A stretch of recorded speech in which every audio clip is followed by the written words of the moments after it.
When I first met Emily, she had that kind of gaze that could quiet a storm. You know the look, when someone sees you like you're the answer to a question they didn't know they'd been asking. That was her. Every time she looked at me, I felt like the world stopped spinning for a moment. We met at a community art class on a rainy Thursday evening.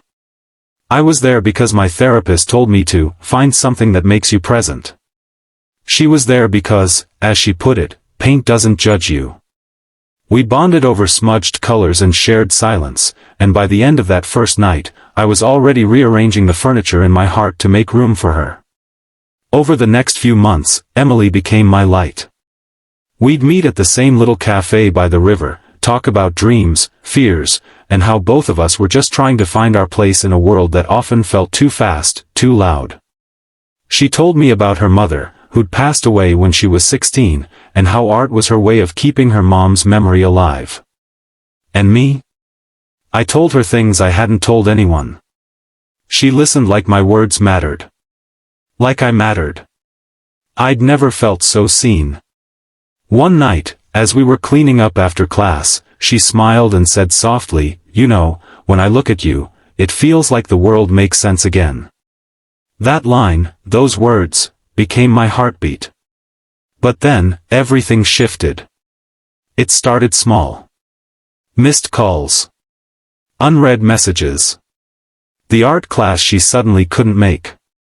Then, one afternoon, I stopped by the cafe, and there she was, smiling that same warm, glowing smile, but it wasn't for me. She was sitting across from a man, maybe mid-30s, holding a little girl's hand. The girl had Emily's eyes. The kind that spark when they find beauty in something ordinary. For a second, I froze. My first thought was betrayal. My second, confusion. I wanted to walk away. Pretend I hadn't seen her. But something about the way she looked at the child made me stay. Later that evening, I confronted her, not angrily, just searching. She didn't deny it.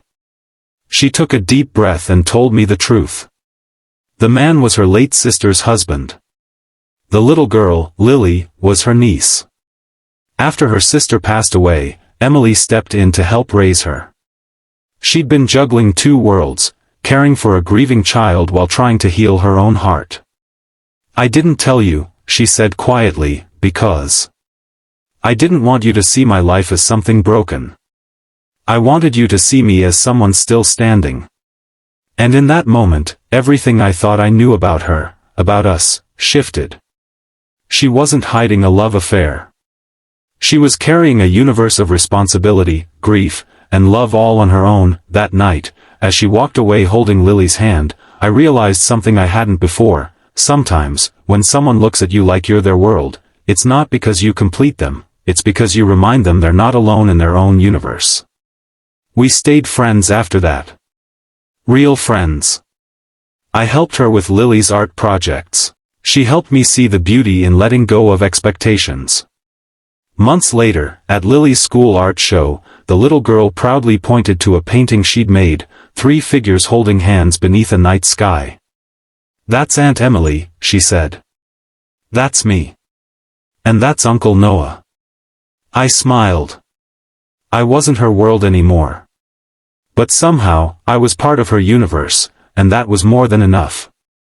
Moral. Sometimes love isn't about possession or perfection.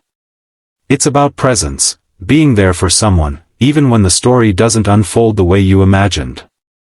Because when kindness is real, it creates its own kind of gravity, one that pulls people together, even across universes.